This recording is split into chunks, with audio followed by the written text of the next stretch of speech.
All right. I think we are good now. I apologize to everybody. I don't know why why that happened.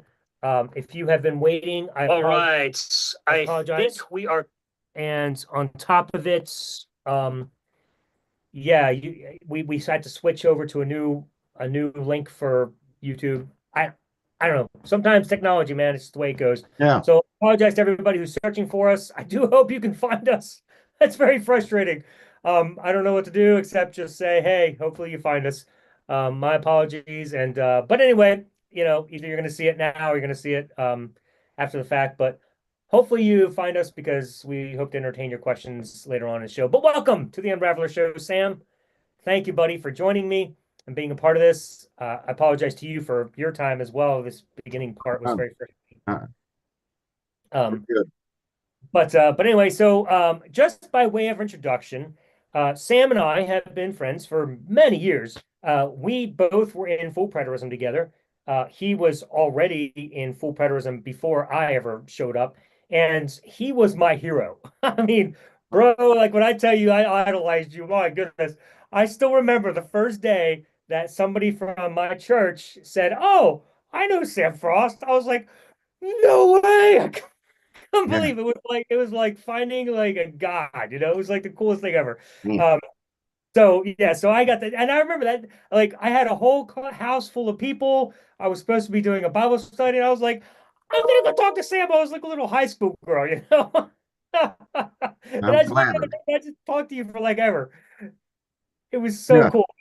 So I got to tell you, man, you have always been a very good friend. And after that, we became very good friends. You'd come down and stay at my house on your way to do your jobs in Naples, and we would just sit on the porch and talk. And I would just revel in the golden nuggets that were just falling off your lips. And it was just an absolute delight to become a friend with you. And so anyway, I won't just keep laboring, but I'll give you a chance to at least say an introduction word. But thank you for being a part of my life all these years because it's been an honor. Yeah. Well, thanks. I don't, I certainly don't see myself in that light, uh, but no, we had a good friendship there, over the years. And it was always, you always had a place for me to stay. So I didn't have to rent hotel rooms or anything like that. And so that was always good. And yeah, we became good friends. And what you were doing there, back in gee, that's a while back ago, 2008, 2007, 2009, somewhere around there. It was a Uh, long time ago, yeah, no doubt, a um, very long time ago. But it many was good. things have changed since then. Yeah, I'd say definitely things have changed. Um, so that was a blast those years, but definitely things have changed, and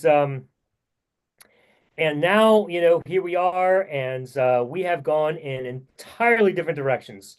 Yeah, Um, And that is a fascinating story. And I know that people want to hear about it because I know back in the day, I always thought of you as my mentor, and quite a number of the preterist community saw me as your protege. I was the Daniel Rogers to your Don Preston, so to speak. ah, yeah, And that's the way people saw us. So this is an important conversation. This is an exciting one. It's the first time we've had a chance to do this publicly.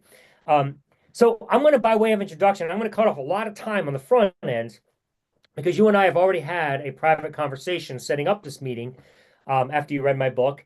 And so I'm just going to kind of summarize some of the things that we talked about in that discussion so that we can kind of not spend a lot of time on the things we agree on and spend more time on the things we disagree on because that's just more fun. And then we can kind of like see where the road leads us tonight. Um, so and then you can correct me if I'm wrong on anything, but if I remember correctly, you read my book, How to Kill God the Easy Way. You obviously weren't persuaded by it, but the interesting thing was that you did agree, by and large, if I recall correctly, and if I'm claiming correctly what you had stated, was that you did agree with me that you cannot prove the existence of God empirically. Am I correct in oh that? yeah. I've All right, I've I've believed that for quite some time. all right, cool. So for the most part, the majority of my book then, which that was my goal in the entire book, was to say, hey, why are we trying to prove God empirically with apologetic arguments when it's based on faith alone? And so that was a primary argument in my book. So Hmm. you would say my book actually did make the case effectively because that was actually the case. That was one big portion of it. The second portion was the part that we still don't agree on, and that's going to be the fun discussion tonight. And it was that, if I'm quoting you correctly, and then I'm going to turn it over to you for a second. You said that you can't prove it empirically, but you can prove it experientially. You had an experience or experiences, and that is how you know that your faith in God is valid. Am I kind of getting the gist of it correctly? And not through my experience. I would say that God demonstrates himself to us in our experience. But, Okay, but but you know, but the still, second party is acting on another party. the only way you know that is because you had an experience and you validate that God did that, right? Yeah, God did that. Yeah, Sure. yeah. Okay, so my question is, how do you know that God did that? Well, I'm drawn to the scriptures that identify him. Other than that, I don't have any reasons to know about this guy named Moses. I could really give two rips about a guy named Moses. I don't care about Moses or Ezekiel or anybody else.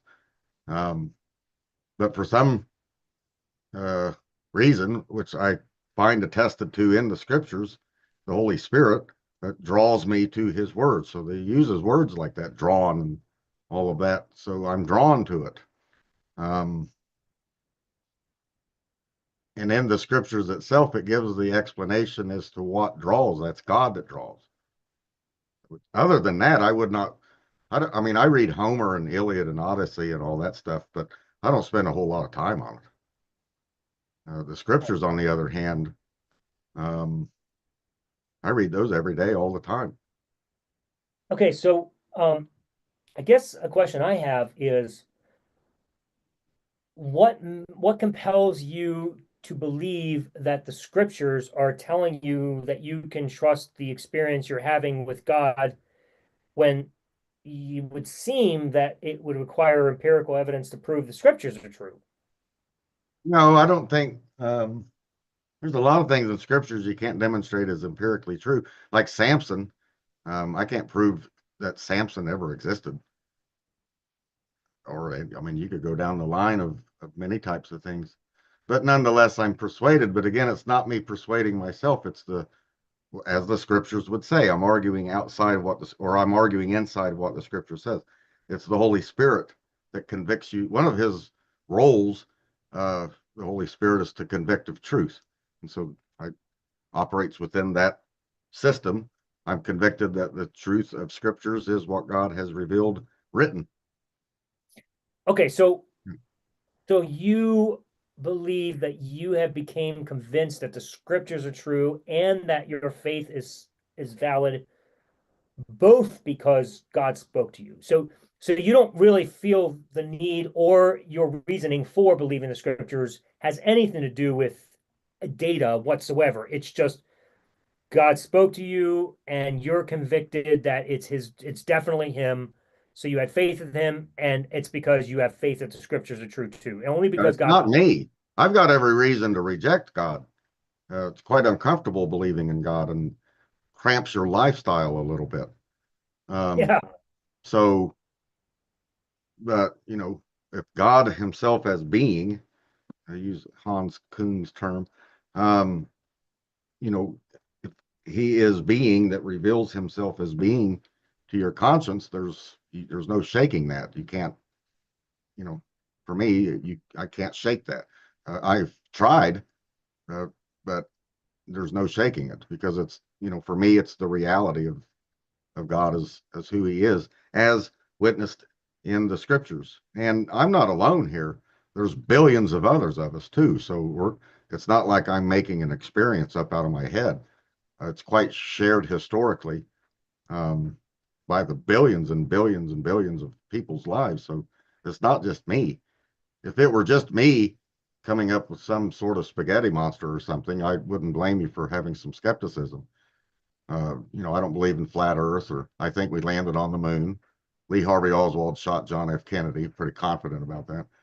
Uh, I don't get into Illuminati and all that kind of stuff, Rockefellers and the Illuminati and all that kind of stuff. But um, you know, that God, if He is God as being, then He has the capability of revealing Himself to us individual beings.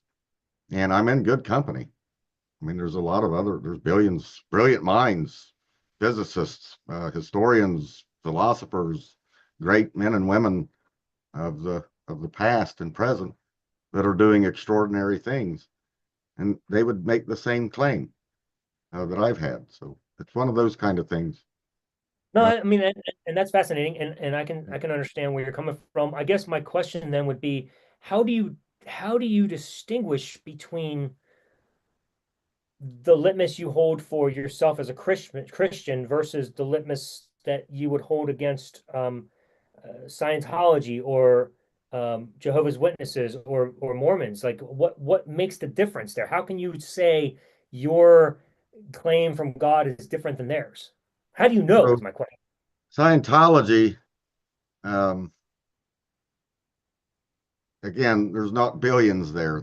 It's a very cloistered, shut Well, off, not yet, isolated but there group. wasn't You not know, yet, but there wasn't billions when Christianity oh, started that's either. in the decline. Scientology's been in the decline for the last 5 years. So, um, because it's they Scientologists isolate you. That I lived in Clearwater.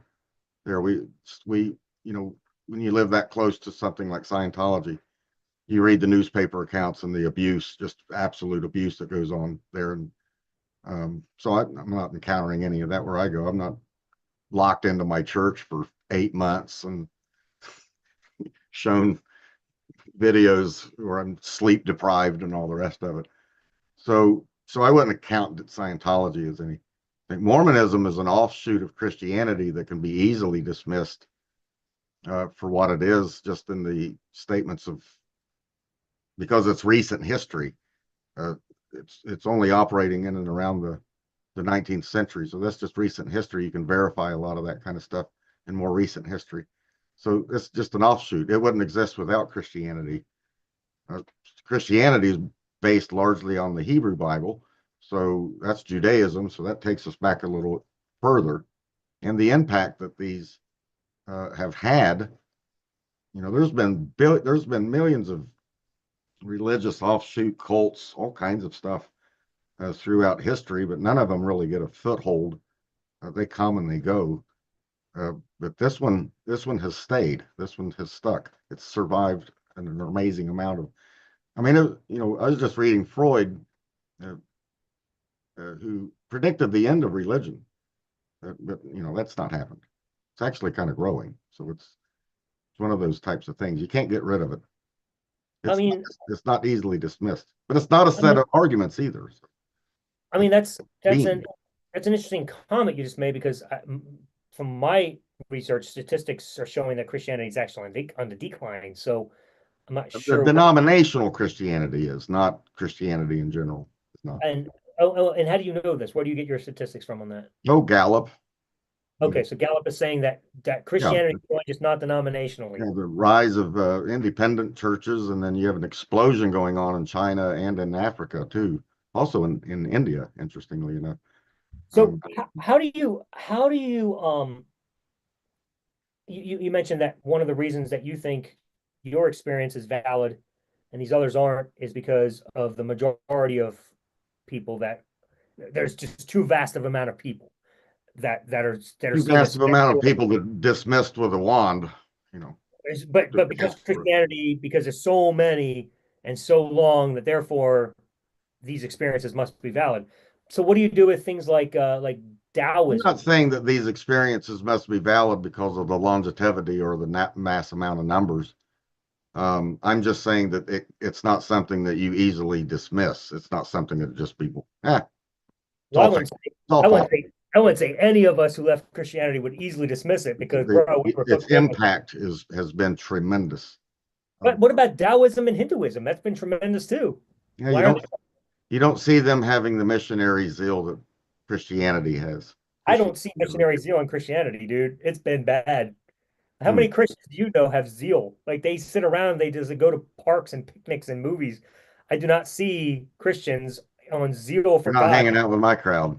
Oh, okay. Is that what it is? I But mean, hang on your account. you're Okay. familiar, you have to be familiar with church history. I mean, we've built the orphanages, the hospitals, the missionary, I mean, you read Alongside atheists. Kenneth Scott Latourette, who documents Alongside atheists, man. pluralist. I don't know of any atheists that really did that.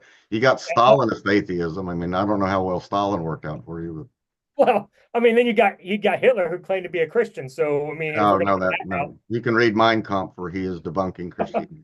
He says it in his own words. He says it in his but own words. He anyway, I mean, abhorred Christianity. to the point. I mean, the question is, if you're not going to say because of longevity or majority, if that's not going to be the determining factor, I still don't understand No, how. God is my determining factor. But I don't base it off of the crowds or anything else. Uh, that is a part of why you can't just dismiss it because of the impact that it's had on history, both for the good and the ill. Even Bertrand Russell notes the good that Christianity has brought.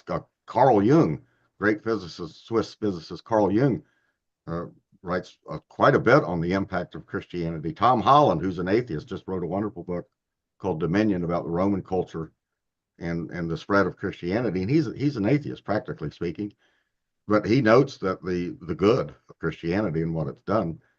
yeah, but that doesn't have any bearing on whether it's true. I mean, No, but shoot, you can't say that it's this you can evil have that anybody produce good. That doesn't mean a religion I is don't know true. what. Yeah, but when you start, the best atheist cultures that we've had was Pol Pot, Yeah, but forget and the atheism. Here, Khmer Rouge. I mean, what kind of.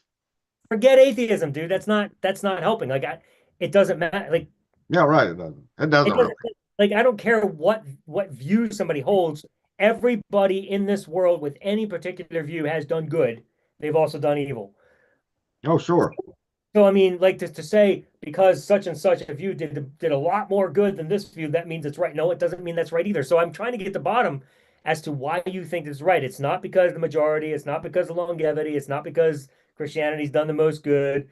It's still coming Well, down let to me try to put it this way. If um, I said that I saw so and so a person, and I'm describing them to you, and this is my experience. I saw this person, and you're saying, "Oh no, that person doesn't exist."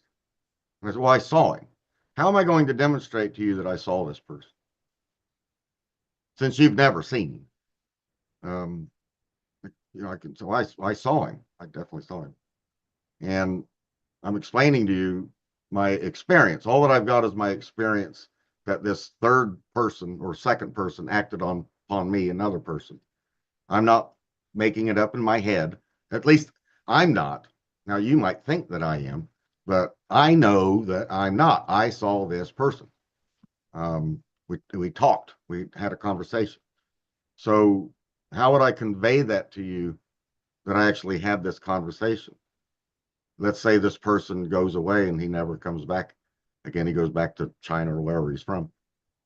And I can never demonstrate to you that I had a conversation. So what would I have left? All that I would have left to you is to convince you'd have to believe me that I met this person who said these things to me. And then they went back to Pakistan or wherever they're from. And I never saw him again, and you never saw him again, or you never saw him. You could legitimately argue that I've never encountered this person. I'm just making them up. well, But okay. so I have to take some consideration of me, though. I'm a witness. I count. My testimony counts. It Yeah, might but agree with when you everybody in the room, but I have to account my own personal experience and testimony.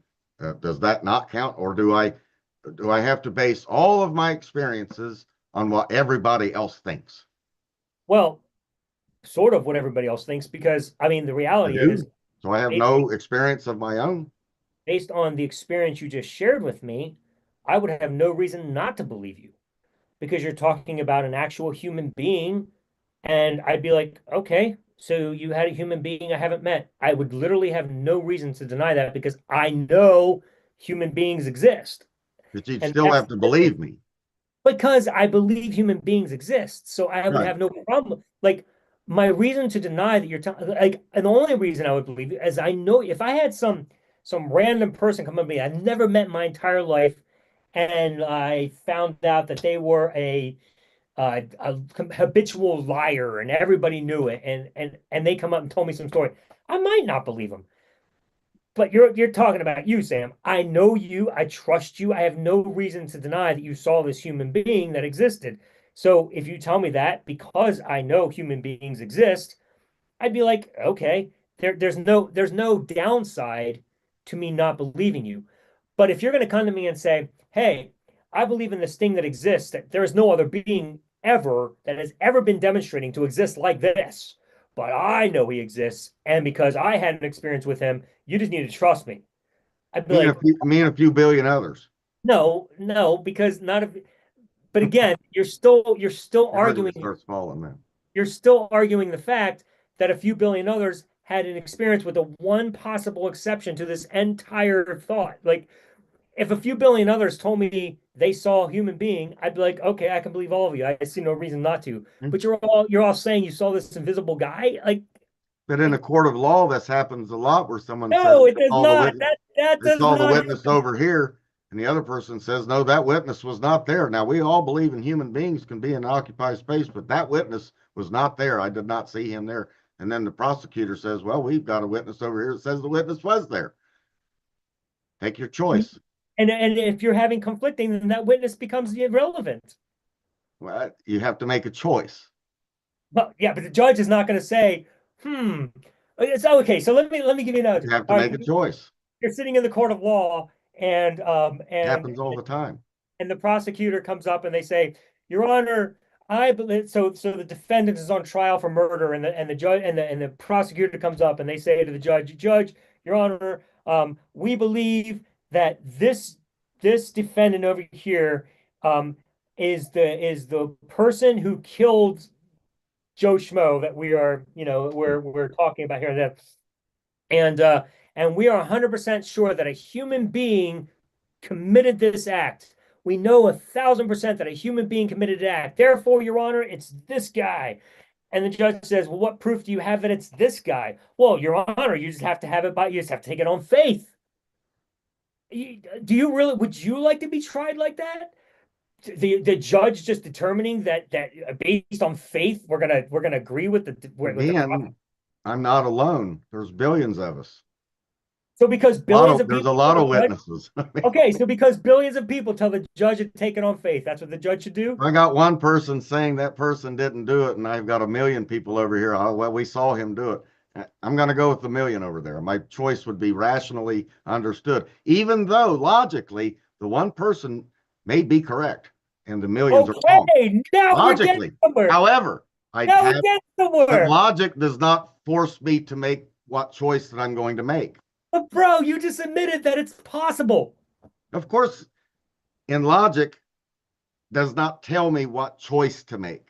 Is it possible that you are incorrect with your assessment and so are these billions of others? That's all I'm asking. Is it possible? In logic. In logic. That's all I need is in logic, because it's outside of logic. Again, What else not an experience. How do you determine your experience is accurate without logic? Ask you, have you ever read this I don't book? care about anybody else, man. I care about you. I'm talking to you, not Khan. Well, again, I care about this stuff. That's great, but I'm not talking to him. I'm talking to you. I'm asking you. Well, he's basically saying the same thing that I'm saying. Well, great. Congratulations. I don't care. I want to know what you think. I just finished reading Ludwig von Mises. Now, Ludwig von Mises is one of the greatest economists. You can agree with him, disagree with him, but he's one of the greatest economists that's ever written.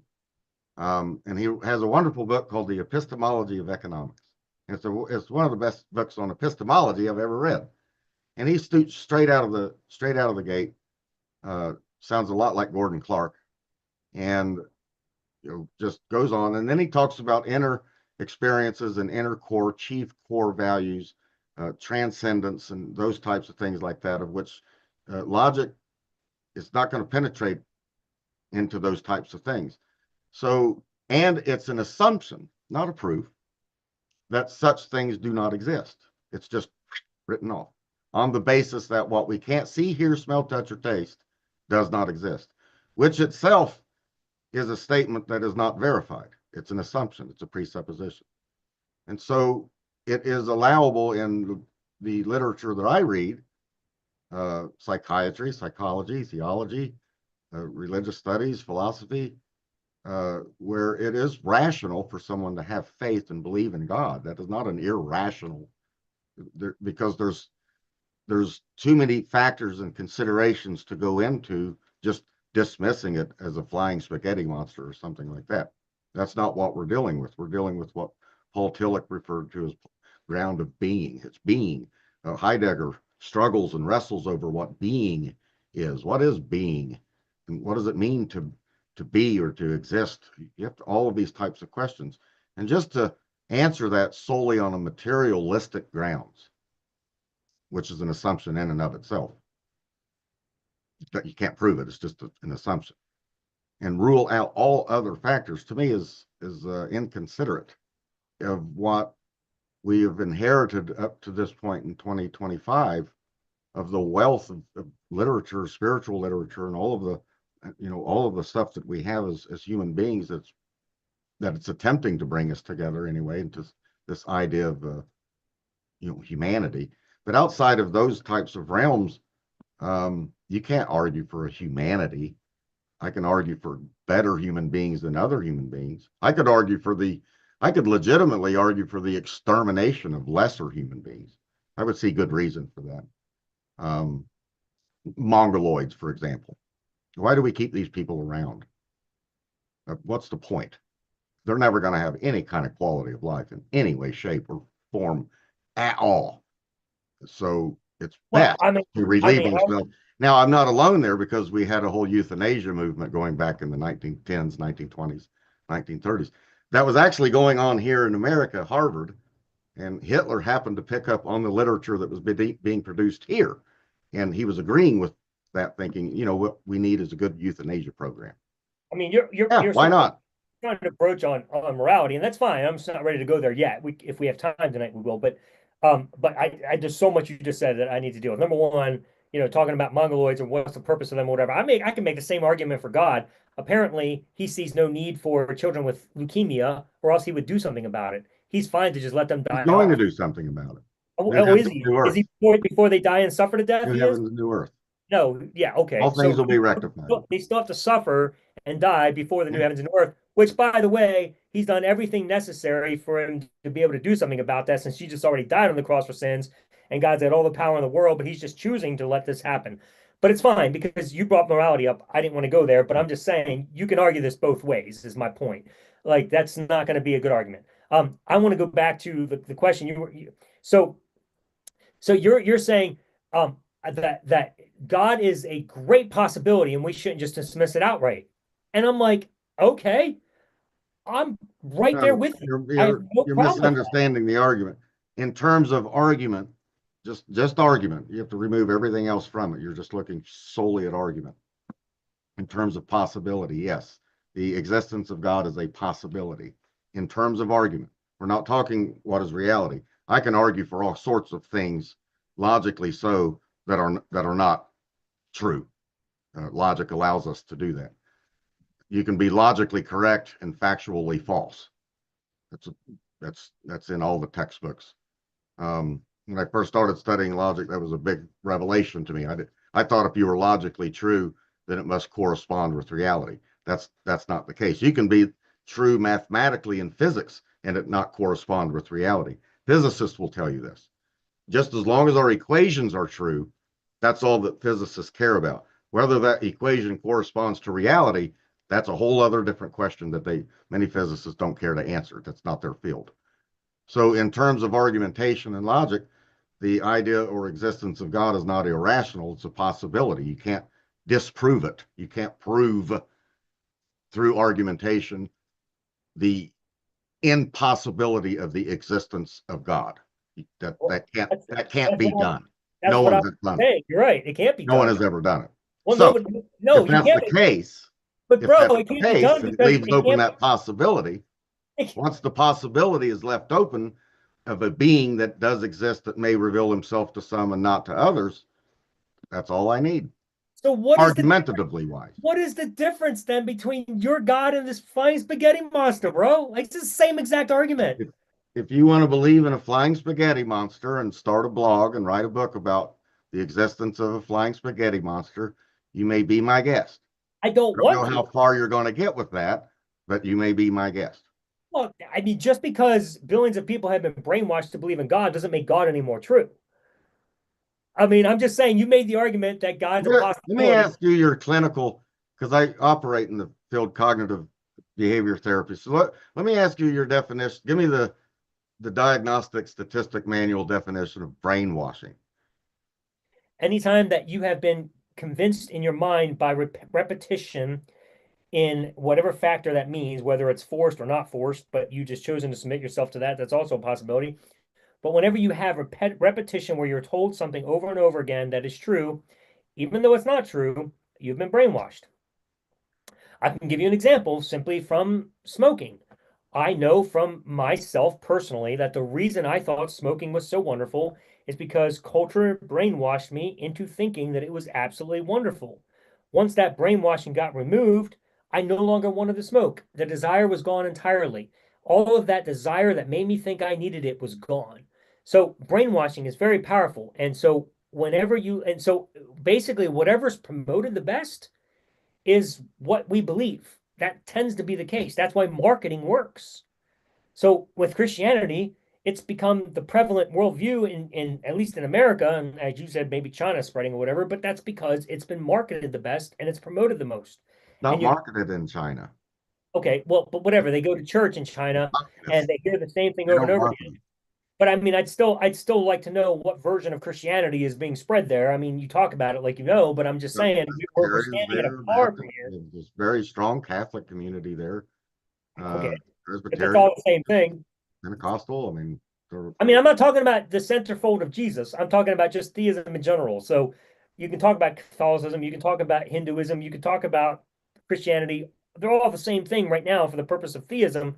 And then if you actually can prove that some God exists, then fine. If a God exists, then probably Yahweh is the right one. But I still don't understand how we get from God is possible to Yahweh must be true.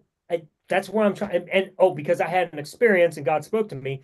And I'd like to know how you know from your own reason that you know for certain that it was God. Like how do you know that you can trust your own reason enough to know that it was 100% God? Well, again, once the area is cleared away in terms of argument, possibility, and it is possible such a being exists, and that being does exist, because the argument doesn't rule out whether he does, whether he doesn't, then that being is now free as a being to reveal himself to some and not reveal himself to others. Again, I know my wife exists because I have a personal encounter with her.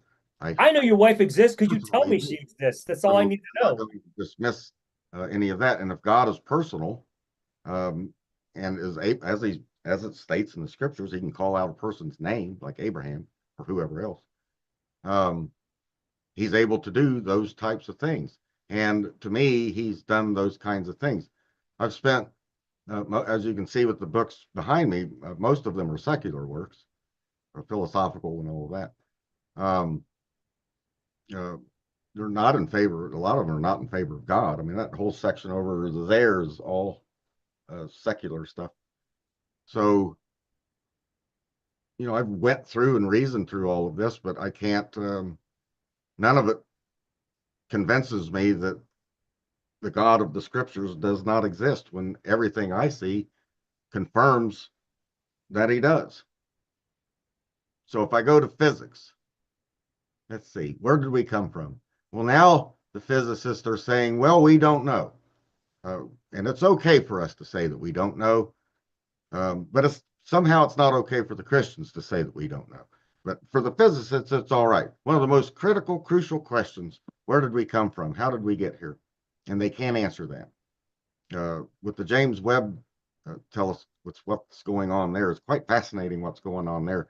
because it's upending everything that they thought that they knew about galaxies and everything else. Everything is, they have to, Fukuyama and others are coming out and saying, we've got to completely reevaluate our entire, we did not expect the data that's coming back to us. We did not expect this. We expected, our predictions expected something else and they're coming out wrong. Well, okay, you don't know. So good.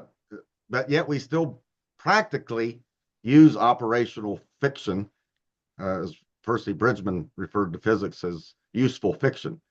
It doesn't correspond to reality, but you can make a refrigerator out of it, so it's practical. But that doesn't stop us from exploring space because we don't know. So I'm not God. I'm not even, I'm a creature. I'm not God. I don't have the mind of God. I don't have, I don't, my thoughts are not your thoughts, he says. God's a different being. So if that being wants to interact in such a way to convince me that he exists, he's perfectly free and capable of doing that. I do realize that's going to run into the problem with the next guy over here who doesn't believe that he exists. And so we have to have a dialogue and a conversation. But even in the dialogue and conversation, that's not going to convince you, because what convinces you is God. God is the only being that can convince you that God exists. Nothing else is going to convince you. I'm not a Christian because of arguments. I Sounded can like put holes in every argument that I've ever read for Christian. I think apologetics, for the most part, is one of the biggest wastes of time that Christians spend their time on. I couldn't agree more. But It's, it sounded like a few minutes ago, if I heard you correctly, and correct me if I'm wrong, but I think you said just like physicists say we can't know, why can't Christians say we can't know? Did I hear that correctly? yeah, I don't know everything. No, no, not everything. I can't give you an answer for everything. But no, no, no. That part, yes. But do you know with 100% certainty that God is the existent, all powerful? For How? me, in my life, in my perception, in my studies over 30 some years, and the thousands of books and papers and journals and then across the United States and the people that I've met, my faith is more secure now than it has ever been. And I've been through a lot of All right. So time out. bad. I mean, that's good enough. That's good enough. So because I'm curious then. So are you saying that you just happen to read the right books and I I didn't? read atheists too. But you read the right books and I didn't. Is that what happened? No, I'm saying through all of the stuff that I've read about Christianity, anti-Christianity, because I read the critics too. In fact, I read the critics more than I do the positive stuff. Yeah. Um, None of it's convincing. It's not convinced. It doesn't convince me. I I'll listen to a fine sounding argument if someone can convince me that uh, there was a vast conspiracy to kill John F. Kennedy. I've read Vincent Bugliosi and other books that's been written about that kind of stuff. Um, but the arguments aren't convincing. I keep coming back that Lee Harvey Oswald acted alone and shot John F. Kennedy. It's I mean, so what you're pretty telling me plain.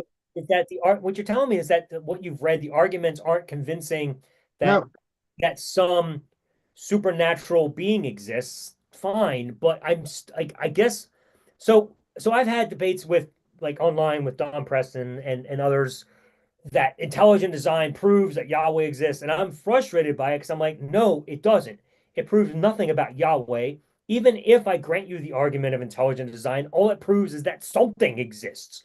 yeah, But Steve Dembski is pretty clear at the evangelical. See, I was at SBL and ETS. They were there. Nathaniel, or it was Dembski. It was definitely Dembski. I have to remember. But no, he's very clear. Intelligent design. A Buddhist could use intelligent design. A Hinduist could use intelligent that's design. exactly right. Not locating it to any. That's Uh, right. And so what I hear you doing is the exact same thing. You're saying, oh, none of these. I don't use intelligent design as an No, no, argument. I know you're not using intelligent design, but you're still saying something out there exists and it must be God. On what grounds? Why can't it be my cat, Sam?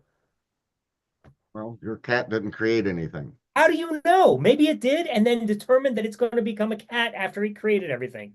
If you want to believe that your cat created the heavens and the earth, you'd be my guest. So that's what we're How going far with. you're going to get with that proposition? Okay. Go ahead. So your approach to Christianity is everybody just believes whatever they want. Yahoo. Um, isn't that the way that it is? I guess I I mean, guess so. there's no God, I right? guess so. Let me, we'll come at this another way. There's no God. Let's just throw that out. No Yeah. soul, no spirit, no God, no mind. When you're Okay. dead, you're dead. Okay. No afterlife, nothing. It's like Okay. a, you're like a bug. When you're stepped on, that's it, done. Alan is over. Alan will never exist ever again at all in any way, shape, or form. No reincarnation, nothing. It's just raw material, and that's it. Um, why isn't there uniformity with human beings?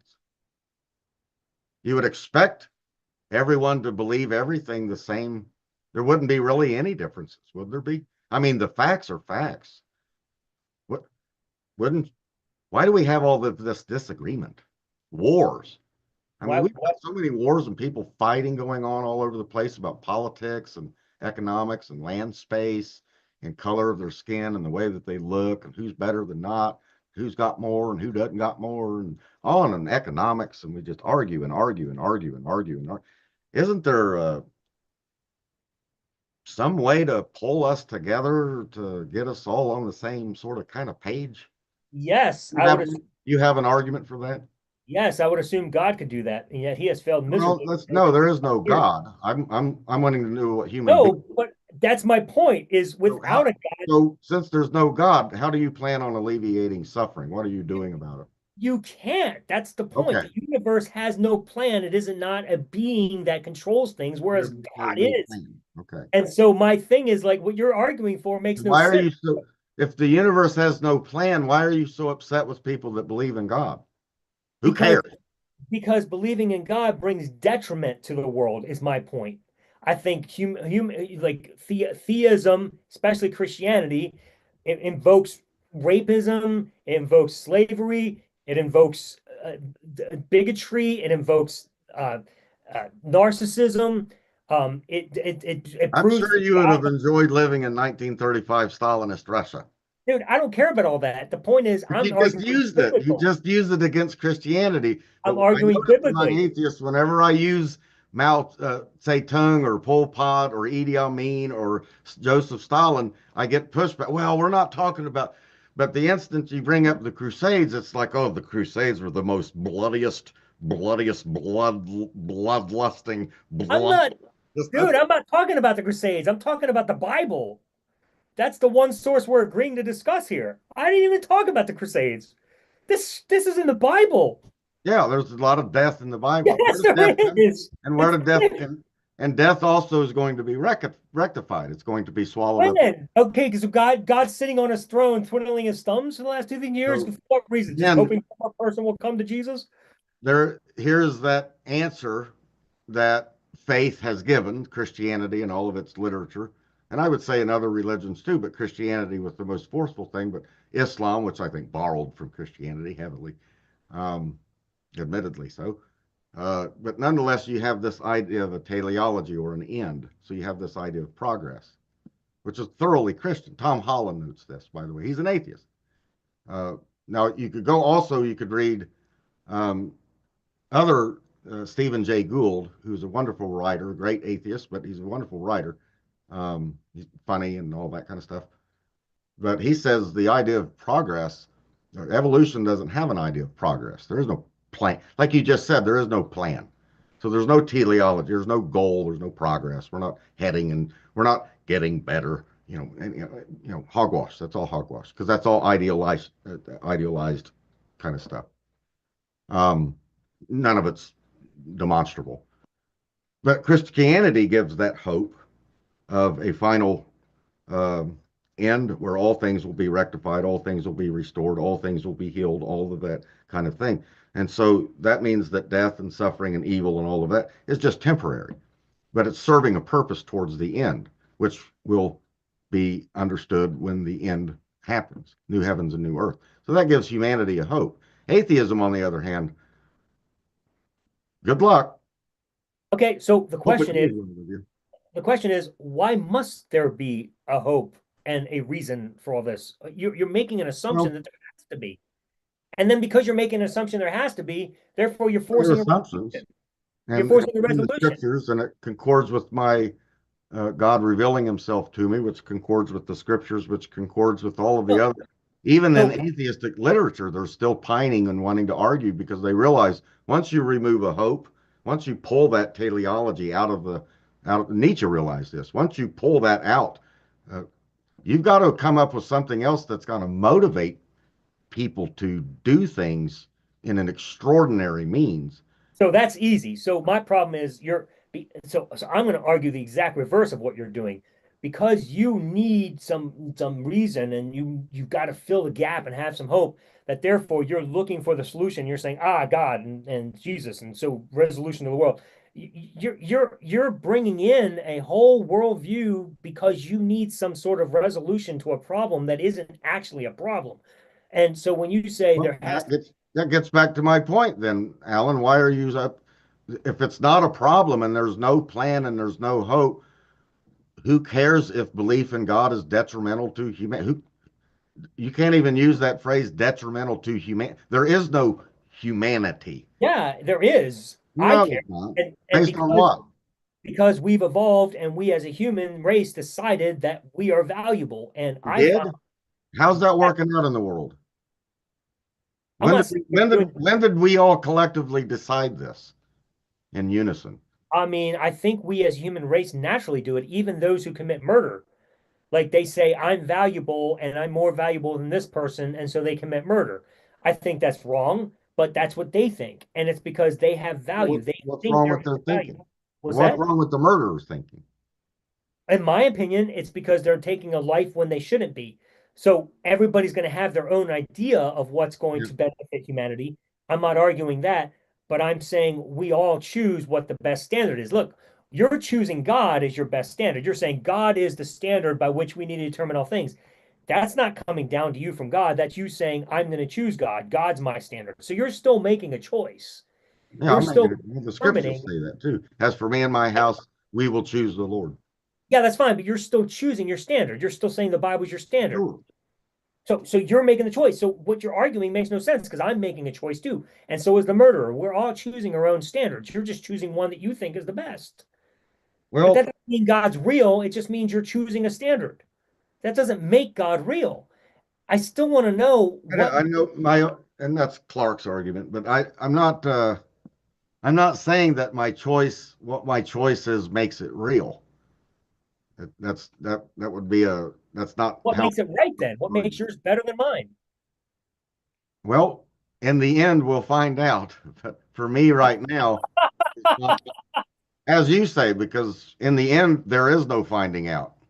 And in That's 500 years, no one's going to care who Alan Bondar is anyway. that So is well, I mean, I hope non that's not the you're case. non-existent. Well, you're non-existent. I It's mean, not. I may be dead, but And I in certainly 5 billion years, when the Earth finally burns out or the sun burns out, whichever one happens first, no one's going to care about anything that's happened here anyway. well, And I mean, that's probably in true. 5 trillion years, what other galaxies are out there? Who cares? And there's not going to be any remembrance of anything that's happened of anything significant anyway at all. Anyway, Yeah, well, you're since we still already know that, then I'd say get your kicks off while you can, while you're alive. Get your kicks while you can. Uh, amen, brother. yeah, Exactly right. prostitution, drugs, alcohol, Why party. not? Yeah, why not? What's the Live, problem? live the life Get rid of you these think. laws. We should get rid of these laws too. We should have immigrate. We should human trafficking, sex trade. Yeah, all of it. It's all good. Well, there's no good. I can't say good. It's it's beneficial to me and my emotions, and I don't care if it's beneficial to you or your emotions. And after all, you're going to die anyway, so who cares? You're like a bug. So get out of the way. It's me that matters. This is I let me get something real quick.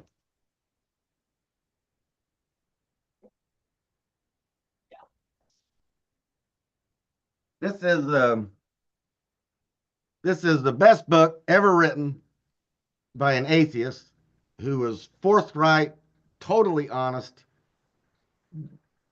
the most blunt read that I could ever possibly read over the years, and it's the Satanic Bible by Anton LaVey. I mean, I disagree already. One of the greatest books that's ever been written is this I book. disagree already. I think How to Kill God the Easy Way is the better one. But This guy right here, and right at the very opening, he says that the only thing that should concern us is to thine own self be true. That's it. and that is how you live too. No. Yes. Okay. You have chosen God as your standard. So therefore you are being true to thine own self. No, I go my life is uncomfortable because of many of the things that I have to do for others. That doesn't matter. You chose that. I chose to live for the sake of others. No, you chose to live according to God's rule, which makes you live for the sake of others. Which gives me great pleasure. You still chose it. Exactly. You chose it because you think that's the format that gives you the greatest pleasure.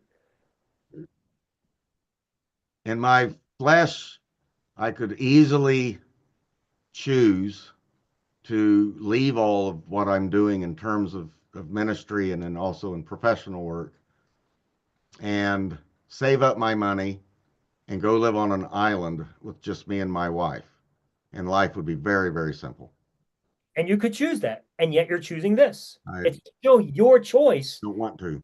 And I'm exactly because it makes more sense to you live this way. So your argument against me makes no sense. I do not think it is best for everybody to murder and hurt and destroy. You don't have any basis for that. I do. It's the same one you do. I have chosen to How live can you impose that on other people? the same way you can. I don't impose. You're claiming I'm a not the God Holy that Spirit. doesn't exist as your standard to impose on people. You're just choosing a middleman as your way to impose things. No, it's given people a choice. If you want to live that way, you can. If you don't want to live that way, be my guest. If you want to believe in spaghetti monsters, if you don't want to believe in God, you have the choice not to believe in God. I certainly wouldn't have any laws or rules or would argue in Congress that we should ban atheism. I don't know how you would approach that we should ban religion. Here's the other question, because I've always asked these guys. No, sorry, that's not true. That's a false statement. Religion's evil. Religion's dangerous, right? That's a false statement. I would not say that the judge that law should rule it out because we are a country of freedom. Do I want to destroy it? Yes, but I want it to die naturally. I do not think it should be ruled against. There's a big difference between the two. Okay, so if Christianity is responsible for murder, and so is atheism, then shouldn't we rule out Christianity? Atheists. No, because everybody something out that's dangerous. Dude, everybody's responsible for these evil acts. It's not just Christianity or atheists or Muslims or Hindus.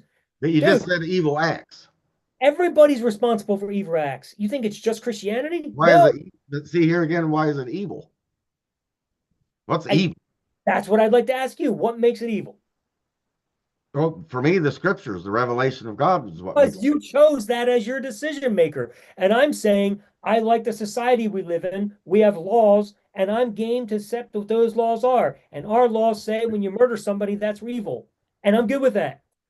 Why can't I choose my Constitution of America and you choose your Bible? Like, there's no difference, bro. You're making the choice. But what you're doing there is you're arguing arbitrarily, because what makes America's laws greater than the Aztecs a few hundred years ago? Nothing but the fact that I like them better, and nothing but the fact what you like better is what is the standard for everybody, is what you like better. Well, isn't that what it is for you? No. So your decision that God's standard is better isn't what you like for everybody? I would like that for everybody, but I give everybody the choice to choose what they want. I don't want to bang them over the head. As do I. What I mean, I don't understand the argument here. I'm doing the same thing, dude. I don't go around. So, for example, I don't believe in Santa Claus. Well, okay, we agree on that. So I don't spend a whole lot of my time writing dissertations about how Santa Claus doesn't exist. That's because Santa Claus doesn't exist. He doesn't exist. Get on with your life. That's because billions of people don't believe. Really preoccupied about Christianity. That's because billions of people don't believe in Santa Claus. Yeah, And, but and people who believe in Santa why don't Claus, you write a book, How to Kill Santa Claus the Easy Way? because people aren't walking around doing damage because of Santa Claus. There's been some reports of Oh, good belief grief. in Santa Claus has traumatized some kids because they really believed and then come to find out that their parents were lying to them. Yeah, well, those parents shouldn't Very have done good. that. And if those statistics were convicting to me, I'd write a book about it. But you know what? They're not. And you know why? Because I wasn't trapped by it. I was trapped by Christianity, and that's why I'm motivated, because Christianity did a lot of damage in my life, and I've seen it do a lot of damage in other people's lives and still holding people hostage. So yeah, I have a bone to pick with Christianity. And Okay. so that's why I'm on a mission. It'd be the same thing if Good. for you writing a book against yeah, Muslims. I mean, why wouldn't you? Why wouldn't you try to stop Islam from killing people consistently? Well, most Muslims don't do that. And then But they don't as a because just chaplain, like I've had to engage people in the Muslim faith, and I bring them a Quran and hand it to them, and we talk a little bit about metaphysics and this, that, and the other, and what we can talk about. I certainly don't try to persuade them, um, unless they want that kind of dialogue. But I'm not the Holy Spirit, so I don't do that kind of stuff. I'm just well, here you to know, serve, and that's I'm not coming to your house.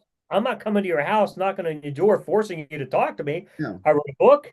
I made No, posts on my Facebook wall. If people want to interact with me, that's what I'm doing. So when you say I'm on some mission to get in people's faces, I'm in nobody's face.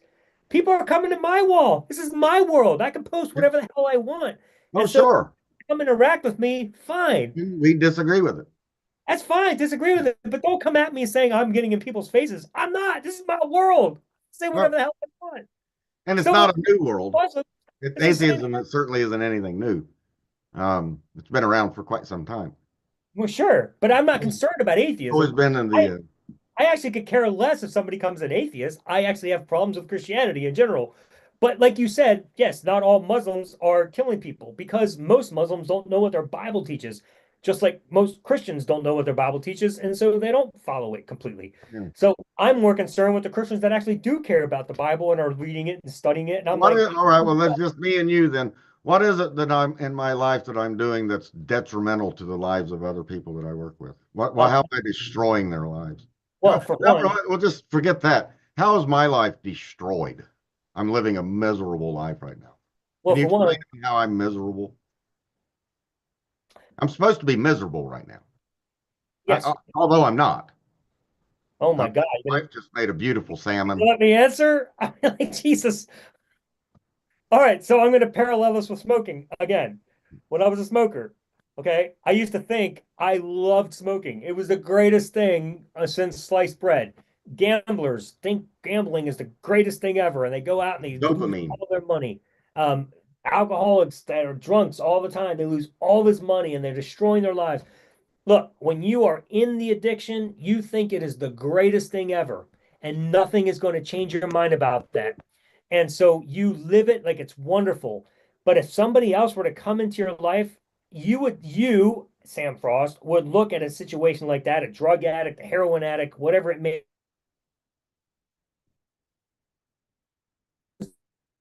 destroying their life, and that person would say to you, no, I'm living great, living. However, okay, Oops.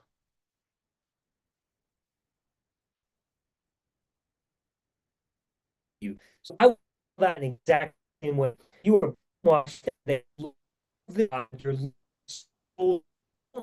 you're from because you think that that's the best way to live based on God's. And I'm saying to you, I would come to you and I would say live, and because you're a drug addict, you're thinking this is great. So yeah, I think it's a horrible way to live because you're completely and utterly blinded by the fact that you're brainwashed. Okay. Well, that's not the clinical definition of brainwashing. Um, Certainly isn't. I've not been sleep deprived ever by my parents.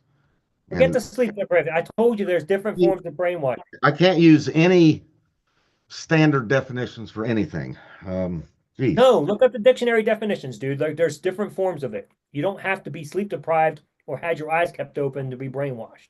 Okay. Well, you can't read outside literature. That's one of the standard fares that we find in any of the really sectioned off groups that we would call colloquially cults or whatever. Um, they are no family contact. They cut them off, and then you're just bombarded constantly, 24/7, bombarded. You can't have, and then there's usually one guru guy, somebody that's leading the pack there, and he's just bombarding, bombarding, bombarding, bombarding, and it's a constant kind of thing. You're cut off from it. I've never had that experience in my life. Like I Yeah, said, you did. That's Christianity in general. You grew up like that, bro. no, I didn't. That's That is, false. That would be false. oh, so you didn't become a Christian growing up? I grew up in a Christian church, but I wasn't bombarded with this Yeah, stuff. you were, dude. Like you went to church every week. You went to Sunday school. You were taught this stuff. Your I parents watched made you Logan's do it. Heroes and the Brady Bunch and Carol Burnett show, and I listened to Herb Albert and Tijuana Brass and Led Zeppelin and Rush and Uriah Heep and Black Oak, Arkansas, and everything else. Why Sure. did I become a follower of Black Oak, Arkansas? I don't know. Maybe you didn't like them Because I very. listened to quite a bit of Rush. I love Rush. Rush is one of the best bands in the world.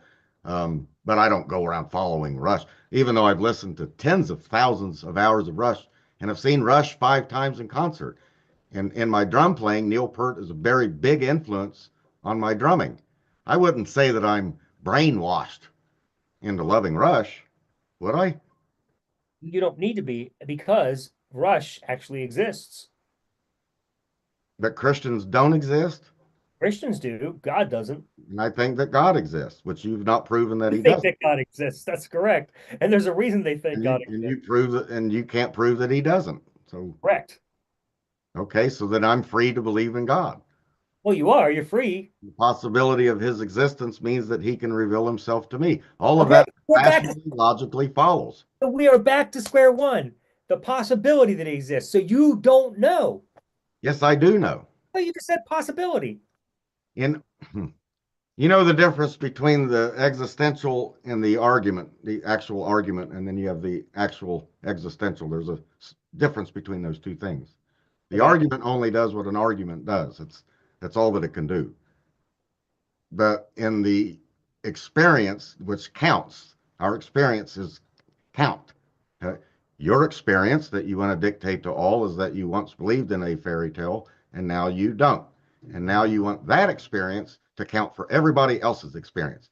If Alan Bondar has not experienced God and God doesn't exist because that's Alan Bondar's experience, because Alan Bondar thought he was brainwashed, and Alan Bondar thought now I'm not brainwashed.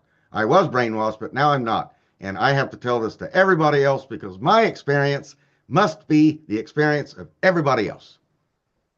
Is that right? Yeah, that's pretty good. And I'm not allowed to argue that way. I can't argue that way. I'm off limits. You are. You can argue that way, but I can't. I mean, you could argue that way, Okay, that's all that I'm doing. but your argument doesn't have And any. you haven't proven it false. And so I I'm justified in my beliefs. don't need to prove it false. I don't because there's no way I can prove it false. Like I Right. think that, I think the point I'm making is not that I can prove it false. The point I'm making is that you can't prove it true. I've never said that I can. And that's my problem with it is when a Christian says, I know with 100% certainty that God exists, you don't actually know that. And I get tiresome of Christians saying they know that they know that they know that they know. You don't know. Okay. Can you, geez, how many laws of physics can you prove as true? Well, personally, I mean, I don't know that I can go out there and prove it because I'm not a physicist. But I mean, when I look at the studies that are done, it seems to be some pretty good evidence that gravity exists and and energy exists and these black holes exist, even dark energy is very good possibility that exists. So whatever Maybe, you call it. What's that? maybe. Well, It's maybe, but I theoretical. mean, You don't know. it's theoretical because There's not a physicist on the earth today that would say that the laws of physics are true. All of them can be proven false. None of them can be proven true. That's why science continues to do what it is that they right, but that's the whole do. point. So you don't know that black holes Physics exist. physics requires falsification, and that's Yeah. science in general requires falsification. All right. That's the problem I have with the theory of God. It's not even a theory at this point. It's still a proposition because it's not falsifiable, Sam. Right. And if it's not Who says falsifiable, who says so a physicist doesn't operate on if it's not falsifiable, I'm not going to operate on the hypothesis assumption that it is. Yeah, but it doesn't Let's become a assume that theory. it is. It Okay, never great, becomes. It great, doesn't become a theory though until it's falsifiable. right. And you can't falsify God, Right. so So I'm therefore, perfectly rational in assuming and presupposing the existence of God and that he revealed himself in the scriptures and that the scriptures are the word of God written. That's my assumption. I don't seek to prove it. That's my presupposition. As any no, physicist has their unproved, indemonstrable assumptions and presuppositions, no, they no, no, start there. This is where I start no, no, no, no, because I no, can choose to start there. no, no. Huge difference. No, there's not. There's proposition, there's theory, and then there's fact, and they're entirely different things. Theism hasn't even come close to theory. It's nothing more than proposition.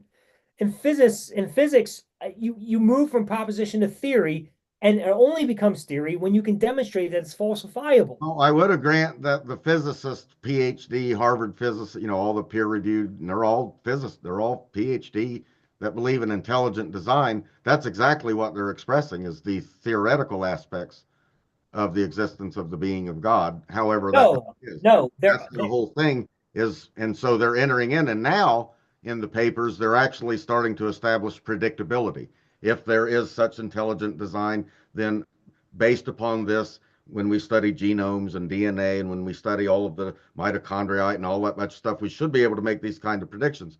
So 10 years ago, they started that, and lo and behold, their predictions are actually coming true. So now intelligent design has a predictability element to it. That's science. So it's theoretical. and that's fascinating because you said intelligent design isn't a thing for you. It's not intelligent design does not demonstrate to me any more than Newton's hitting his law, his equation of gravity hit on the right thing out of infinity. He could have chose any kind of thing out of infinity to get his mathematical formula for gravity, which gravity, by the way, no one accepts because Einstein completely blew that out of the water. So we're not thinking in those, we're thinking of different types of forces and things like that. Nobody accepts Newton much anymore today. You think you would, but they don't. Quantum physics has changed everything. So that's the nature of that. But I can still reason off the basis of assumptions and then go forward off those assumptions. Well, why can't I have the choice of the assumption the Bible is the word of God written? And I start there. That's where I start. Right. No, you can do that. Anybody Yeah. can do anything they want. That doesn't mean it's reasonable. You still might be insane for doing that. That It's no doesn't. more reasonable than physics. Oh my goodness, totally less reasonable. Are you kidding me? Again, physics has, because it's falsifiable, produces theory. God hasn't even come close to theory because it isn't falsifiable. There's no Physics way to starts with falsify axioms. It starts with indemonstrable axioms. axioms. Great. Axioms mean nothing. That's still not falsifiable. And here's the thing. Right. That's the Quantum, whole point of it. You don't quantum physics. so say like empiricism is the beginning. It says that it nothing can be true unless it can be verified by sensation. Now, where did it get that statement from? Did they get that from sensation? No, it's an assumption. I, okay, but again, It's demonstrable. are you okay? So here's a big difference between you and I. I'm not willing to live based on assumptions, and you are. You do. No, I don't. Like I live my life You're the based on only human being on earth that didn't live according to assumptions. I live my life based on the best information I have within the given parameters that I have, and those parameters require some sort of falsifiability, some sort of scientific evidence, and also empiricism. And I look at those things and I say, okay, I don't have all the answers, but currently this is the best system to live within. God doesn't even fall inside that system. You're taking a complete leap of faith and jumping outside of that But why doesn't he fall within that? because there's Have you arbitrarily just ruled that out? okay. So I'll tell What you. reason do you have to rule that out? All right. So here's an example. Do you believe we're just veins and brains in a vat? No, Why not? I believe we're made in the image of God. Okay, so you just made that leap? No, I didn't make that leap. God revealed himself to me and drew me to the scriptures, and the scriptures proclaim that based upon my assumption that the Bible is the word of God written. I'm But how do proceeding on a you very rational, logical it follows sequitur means. I'm But how do following. you know that all this stuff you believe isn't just a thought you have because you're a brain in the vat? How do you I've, know that? I've tested those thoughts. Those thoughts have been severely tested in my life. I have every reason, or I've had every reason in the world in my life, 57 years, to not believe in God or ask God or where's God or God, why aren't you? Why did my sister get inoperable brain tumor and we had only 2 weeks to say goodbye? Why, God? Why me, God? Poor me. Why weren't you there? Why didn't you heal my sister, who is my best friend? Why did my dad die of cirrhosis of the liver? Why, God? Where were you, God? You suck, God. I've had every reason to do that. My faith actually gets more stronger. No, That's I not know. me doing that. I I, believe that that's God doing that because I, me and my flesh and my life, I have every reason in the world to doubt God. I But for get all this, I man. don't. I get all this. I don't doubt God. I get Asking you, stronger. My faith actually gets stronger. but I'm asking you, how do you know that all these thoughts you have and all this faith you have isn't just a thought that you have in a vat? How do you know this? Well, then I would have to ascribe to myself absolutely amazing, amazing powers. I mean, amazing. No, I would be one of the greatest human beings that could resource in and of himself with all that I know and all the years, 30 years and all this. I would have to be one of the greatest resources of the most amazing ability to live. I'm a wonder. I need to walk around with more arrogance. or you're a brain in a vat that makes you think that way. My Oh, point I'm isn't, just a brain in a vat. Uh, the tragedy of my dad and then my sister following, it could both of just be a those, two of the thought, dude. closest people in my life, I would probably, I wouldn't see much point in going on. You wouldn't have a choice. The whole point I'm Why making not? A is lot of that you're people take their lives after a spouse dies or something like not if you're a brain in a vat. My point is if you're a brain in a vat, that. all Both of take these their thoughts, lives. they all Suicide's a could big just be problem. thoughts, dude. You're aware that suicide is a very large problem. You would only So think my that. brain's just okay. Let's say it like this: there's no God. It's just brains in a vat. So the guy that offed himself, too bad. My brain's just better than yours. Sorry, I got a No, good brain. I'm sorry. no, You no. you You're didn't. you're Sorry. you're assuming that your brain that's in a vat has some power to do anything. I'm simply saying, in theory, there is no In way that you theory, can know that everything going on in this world is nothing more than thoughts. in theory, Yeah, exactly theory. And you're arguing theory. And I'm saying to you, I have no more reason to think I'm a brain in a vat because I think it's stupidest idea. I don't think it's real. I'm simply making the case that we literally can't know with 100% certainty that that's not the case. We just can't, dude. You can't know that. I can't know that. It's impossible to solve hard solipsism. We don't know. We just assume that that's not the case because there's no reason to then you think. then you have no case if you have no reason to disprove hard solipsism, then you don't have any. You, I don't know why you would teach anybody anything about anything. You're not going to convince anybody of anything. Why bother? I Because mean, I I don't think that is a realistic option any more than you do. no, I I believe in God who knows you, no, but see knows that's every, what and I that think in your case, you don't know because there's been so many testimonies like yours that went down the atheist route for a while when they were raised in church and then they went out the atheist route and then they come back and more stronger than ever, which may be the case with you. God just might be letting you in this valley of the shadow of death right now because that's where he wants you. He or wants he to might bring be you letting back me in the out of brain that. into that path or something. I He don't know. wants to bring you. When you don't know that, you don't know the future. So you don't certainly didn't predict this. True. You don't know where you're going to go. So I pray for you. I've seen it happen many times. I've had friends. I mean, gosh, thousands of friends, Bible college, for all those years back in the 1980s. Some of them have become atheists. One of my best friends became atheist. It's not unusual. It's not unheard of. Certainly in the scriptures, it's not unheard of. It's dealt with, actually. Actually, Jesus gives a parable of four soils. Three out of the four soils are poor. Only one of them Only one of the soils is good. That should tell you something right there. So the Bible is very well aware of unbelief, very well aware of it. talks about it quite a bit. So anyway, Look at the story of Israel. They're constantly going back to, they say they believe in God when it matters, and then God raise up a judge, and then they'll follow him, and then they go back to their, well, that's telling us about human nature. Um, you can be raised and believe that you believe, and then you start reading books, like here's Hegel. This is a good book here by Hegel, Elements of the Philosophy of Right. It's one of his better ones. Where he actually proclaims the state as God. The state is God. It's good stuff. But anyway, well, that's fascinating because he that talks actually about sounds how do that we sounds a know? lot like my view of choosing the state as my. Yeah, why not choose the state and you become a Hegelian? Wow, go figure. So anyway, I don't want to get too sidetracked. I'm just going to round out that conversation, and then I just want to transition us because All right. we'll get stuck Oh on this yeah, all night. 623.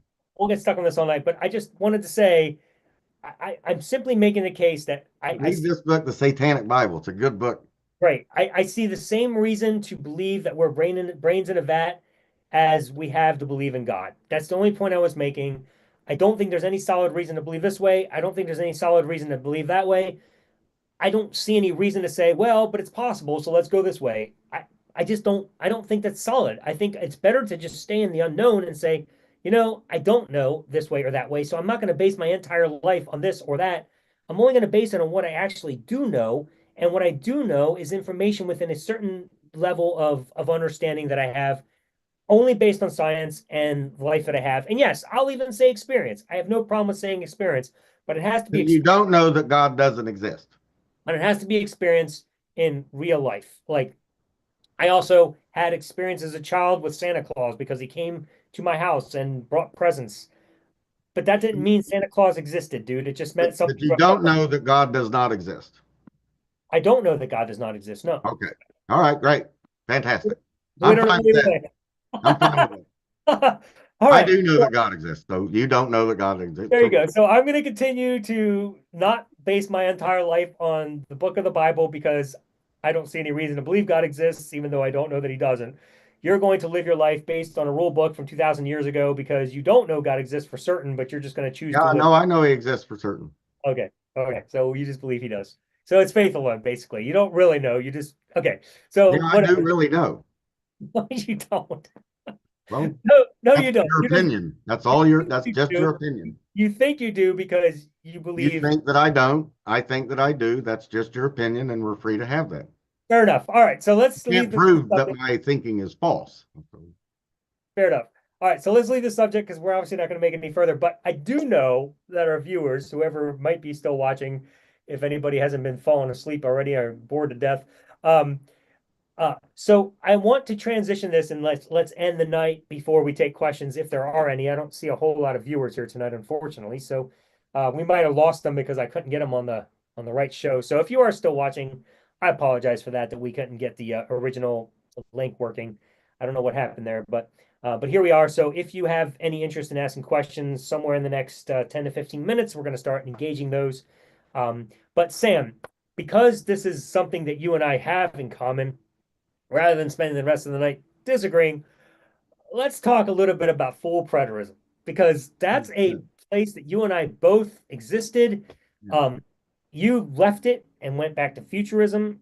Um, I left it and went to atheism, obviously. So I'm just going to quickly say, and then I'm going to give you the floor because I would just love to hear you talk about why you're no longer a full preterist because I think a lot of people want to hear that as well, even though you wrote a book about it, I know. Yeah. But over time things change, you have more thoughts, you have developed things, so I'd love to hear from you. But for me, for those of you who are wondering, because I know a lot of people are thinking, oh, Alan, left full preterism and there was a problem he saw with it and went to Christian went to atheism. I got to tell you, and this is the honest truth, full preterism had nothing to do with me leaving Christianity. Yeah. I still, if I were to argue from a mythological perspective on an interpretation of the Bible, I would still personally say full preterism, in my opinion, makes the most sense of the Bible. Does that mean I don't currently now on this side of it see problems with full preterism, I certainly do. Now I see holes, now I see problems. Yeah. Then again, I see problems with all of Christianity. I don't think any of it's real. I see problems with the whole Bible. It's all mythology. However, that being said, I still would say that if I were to say what view has the least holes, I would say it's full preterism and not the IO version. I have a problem with the IO version too. I think that has more They're holes than just insane. preterism. What's that? They're insane. Yeah, I agree. Real I don't Lonely is insane. I really don't see it. I have a problem with that entirely. I think ending it at 70 without any sort of repercussions afterwards, if you are a full preterism, I think negates the whole marriage problem, if marriage covenant of scripture and producing offspring. Like that to me, it was a whole problem. Even as a Christian, as a full preterist, I could never go IO because I just saw issues with it. That doesn't mean I'm not flawed in my thinking. It just means that's where I'm at, and it never made sense. However, I will say, after leaving Christianity, I haven't put much stock in it, so it's not like I spend a whole lot of time studying it anymore. I just really don't care. It doesn't have any bearing on my life anymore. Yeah. So I don't have a lot to offer to that. But I would say based on my previous experience and my previous understanding, it to me is the best understanding of the Bible. But it wasn't the reason I left Christianity. So if you're wondering, that had nothing to do with it. It was entirely different. For me, it was just a momentary thing where finally all the brainwashing just disappeared one day. I was on a prayer walk and I was just like, what am I doing? I realized I was talking to an invisible friend that doesn't exist. And that was the end for me. So that's the long and short. If you want to know more about my story, you can read my book. But I want to turn it over to Sam because Sam, this was like, even when I was a full preterist with you, when you left, bro, that crushed me. Because I Yeah. was a pastor, I was dead set. You were my mentor. And then you left, dude. And I was like, oh my goodness, I was so mad at you, dude. I didn't know what to do. Everybody Like I was. was so frustrated. So I would love to know about your journey there and what your thoughts are, and feel free to speak to the community because let them know what the problems are. This is Yeah. your floor now for the next, say, 15, 20 No, minutes. it just I'm the way I was trained, and the methodology that I think is sound methodology whenever you take on a particular subject. Continue to find the ramification, and then you're always reading the critics too. So you don't wall yourself off and just read your guys. You read everything else too. And fortunately, I had a wonderful mentor myself, Dr. Kenneth Talbot, and Dr. Gary Crampton, and a couple of others um, that kept coming in on the outside and you know challenging me, seriously challenging me. And those challenges, had to be answered. These were serious theologians. They were certainly well versed and quite literarily articulate. They knew their literature and theology and all of that kind of stuff. They demonstrated decades of that kind of learning. Um, and I just found that more and more that it was difficult full preterists without sounding like this little group where everything just operates circular, just arguing that kind of thing. And the methodology that I was using should be able to branch out and answer these very tough questions that full preterists just don't answer. They can't answer, and or not commit a massive contradiction in their thinking. So that's the beginning of it anyway. Um, and then in John 6, just passages that Max King didn't deal with. I looked in the Spirit of Prophecy. I looked in several of Max's earlier works. He doesn't deal with John 6. No one was. John 6 is a very clear passage. Every commentary agrees on what it says. I mean, here you have a massive consensus of liberal commentaries and critical scholars. They don't believe the Bible or that John wrote the Gospel of John, but nonetheless they can read. They understand Second Temple Judaism, first century, and they read passages like John 6. It's very clear what it's saying. But for the full preterist, that can't be the case because it everything has to end in 70 AD. So you shot yourself in the foot before you even begin because you're limited to 70 AD. You can't get outside of that box that you've made for yourself. And so those kinds of problems, and saying things like God knows all of his people, um, And then like Don Preston preaching that history goes on forever and ever and ever. It'll never end. I mean, so even in an atheist worldview, eventually this burns out. I mean, there's a conflagration of sorts. The sun will burn out or whatever. But in Preston's view, he can't have an end to history, which means that procreation goes on forever. So there'll be constant procreation forever, which means that there can't be an all because an infinite procreation doesn't have an all. Mathematically, infinity doesn't have an all. It's the opposite of all.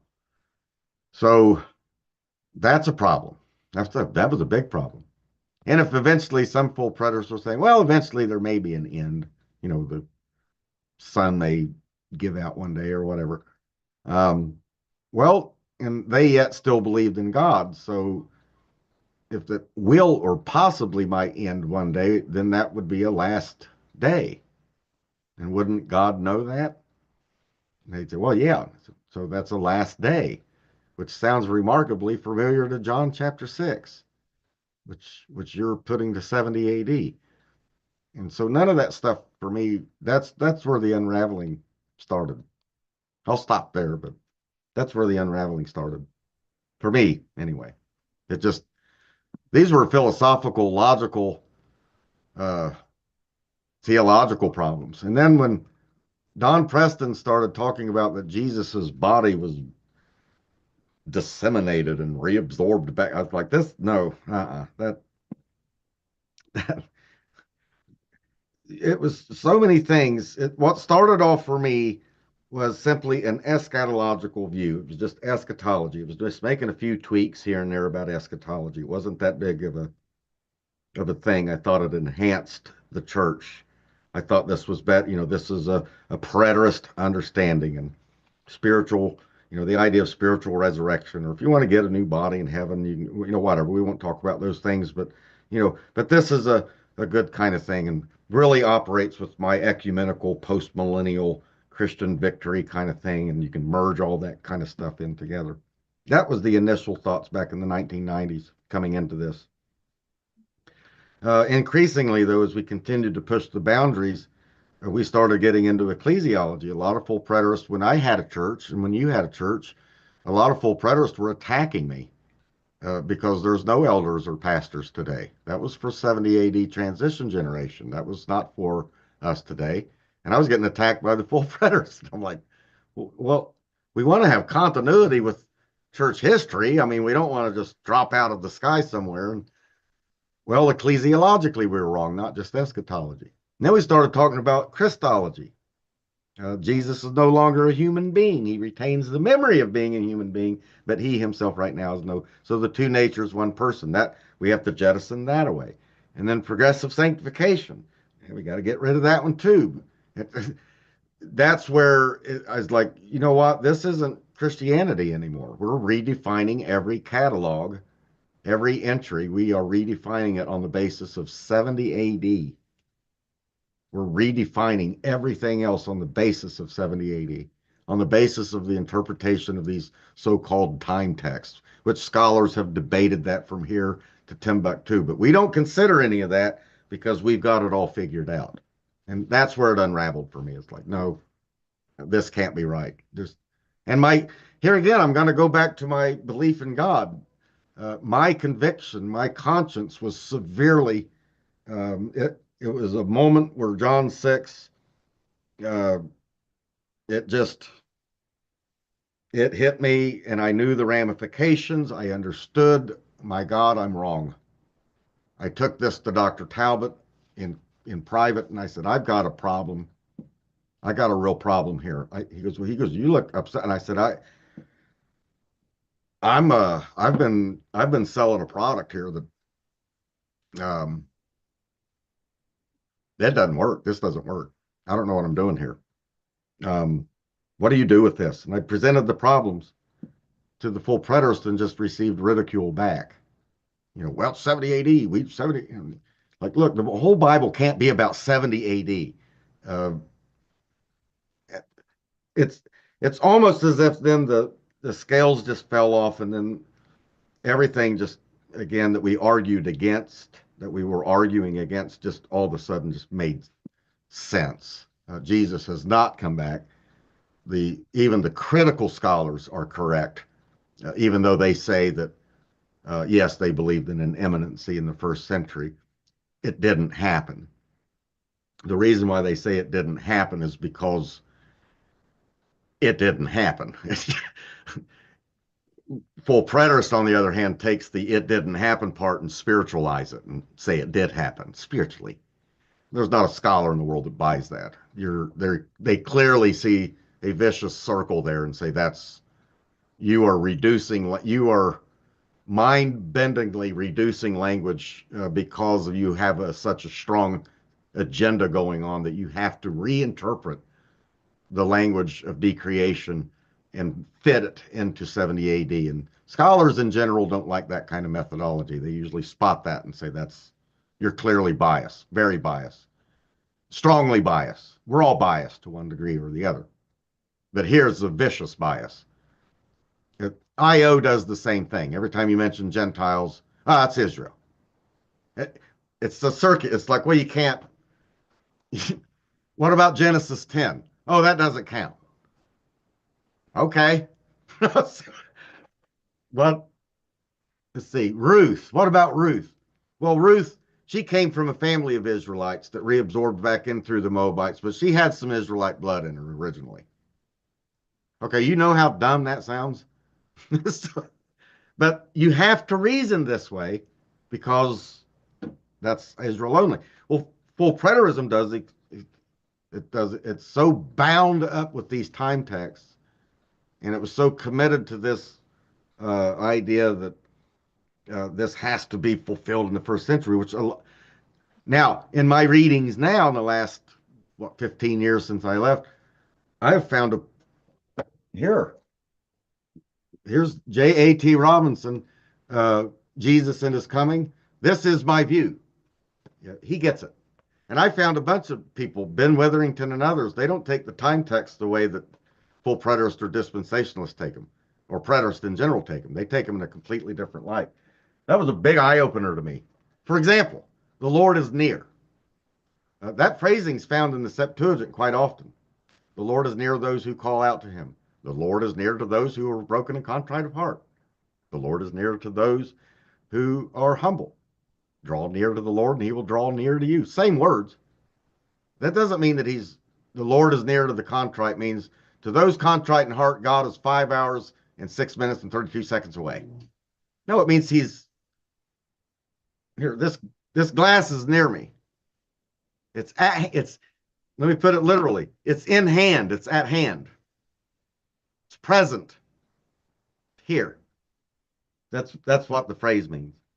When Jesus comes and says the kingdom of God is at hand, what he's saying is the kingdom of God is present. The kingdom of God is among you.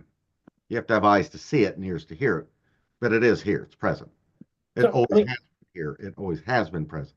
If you have eyes and ears to hear it. I apologize for interrupting your diatribe here, but everything you're saying is fascinating. And I have some thoughts to say, but before I do, I just have a question.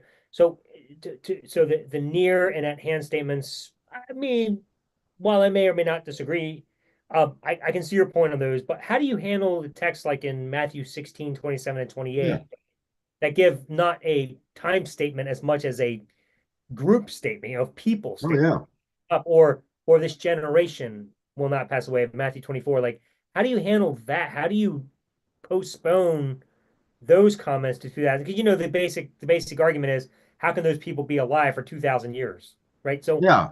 If you interpret it in that light, but there again, in my readings now from Richard Balcom to again Ben Witherington, Tom Wright, I could go down the list. That increasingly studies are because Daniel is thought to be second century literature, so it had a very huge impact. We find it in the Dead Sea Scrolls. We find these references of Daniel. Daniel has a massive influence, far more influence than we were giving to it, but over the last 50 years, an incredible amount. Now today too, and particularly Daniel 7, 13, 14. Here's a coming of the Son of Man, but it's ascension. This is ancient Near Eastern ascension language. It's the ascension to receive the royalty, the gifts, the blessings, all of that and it's also secession. So it's all these things are going on there with the Ancient of Days, and the angels. So this is a coming with the angels in power and great glory, and that's what Jesus is referencing to in Matthew 16. I'm going to ascend and receive all power and glory and honor, and the obedience of the nations will be. Well, that's what they're waiting for. That that's what if you're the Son of Man, and the Son of Man in Daniel is to receive all power in heaven and on earth. That's what show us that. Let's see that. That's the coming of the Lord, the coming of the Son of Man. What's interesting, it's not a coming down, but it's a coming up into glory. Right. And at this ascension and glorification of this Son of Man and his receiving, where he is as the Ancient of Days. So he is a divine representative having all of the powers. It's interesting because the powers that are ascribed to him are only in Daniel ascribed to God. And now they're being ascribed to a Son of Man. So he's the divine representative. And so you see this giving. So at the end of Matthew, he says, don't go to any of the cities except for the cities of Israel. Start there. And you're not going to finish this until the Son of Man comes. Well, then at the end of Matthew, the Son of Man says, all power in heaven and on earth have been given to me. That's Daniel 7:13. It's direct. It's right there. And now go you into all the nations. Why? Because the nations have been given to me. That's so Psalm 16, Psalm 2, Psalm 110. The nations are now your possessions. Well, what do we do with go and disciple the nation? Well, how long are we going to be doing? It's not given to you to know the times and the events. And I thought, oh, okay, yeah. That's how the early church understood it. So what about Matthew 24, this generation? Well, several analyses have been given. The one that I happen to like in the reading Greek is all these things. That phrase tautopanta is clearly defined in the very beginning. It's plural, all these things. And then it's told what all these things are. It's tribulation and death and famine and wars and nation against nation and persecution and hatred of my name, and all that kind of stuff is explained. And that's the beginning, is the arche. But the telos, which is the antonym of arche, so you got a little play of words going on. You got a beginning and then you got an end. But the telos is not yet. So while all these things are taking place, the telos, which is going to end all these things, the telos is not yet. So it's just telling me, in John's way, you will have tribulation. So you'll have tribulation, hatred, persecution, wars, rumors of wars. That goes with Matthew 10, where he says, I didn't come to bring peace, I came to bring a sword. Yes, all power and authority has been given to me. I've ascended to the right hand of the Father and all of that. But I've come to bring a sword, not peace. That's Psalm 110, Psalm 2, clearly, where you kiss the Son of Man, or his wrath flares up in take, suddenly, quickly, in take, suddenly, soon, quickly, which is a constant kind of happening kind of thing. So, and others have started to see this, and then with my own studies, I'm like, oh, yes, right, that's what's going on here. Jesus, that's why we always find in the present tense, Jesus is come, not was come, he is come. He is come. He's at the right hand of the Father. He is come. He's demonstrating his power. He's saving those whom he's saving to inherit the new heavens and the new earth. But in the meantime, tribulation, you're going to have tribulation, which is actually a testing for our faith to those that fall away, that those that don't fall away. It actually makes you a stronger. And that you have the Jesus's parables that 3 out of the 4 soils are going to fall away. Only that one hang in there. So not easy. In other words, it's not easy being a Christian. No, clearly not. So all right, this is all very fascinating, and I think, and I appreciate it because it helps explain what your struggle was and why you left full preterism. But so now then, if you know all these answers from the Bible regarding the coming and that he's always near, coming now, always present, right? I mean, you just made that claim. What the hell is God doing now? Why isn't he just showing up and fixing all this? Why are we still that's what I'm curious about. What is this? What is he doing, dude? What's he doing? Going to. He's what? He is, and he's going to. There is an end. The end is not yet. Not So all the things end is have been like, restored and rectified. He's going to restore and rectify. But there's this tremendous calling of the nations. You have this compassion of God not willing that any should perish.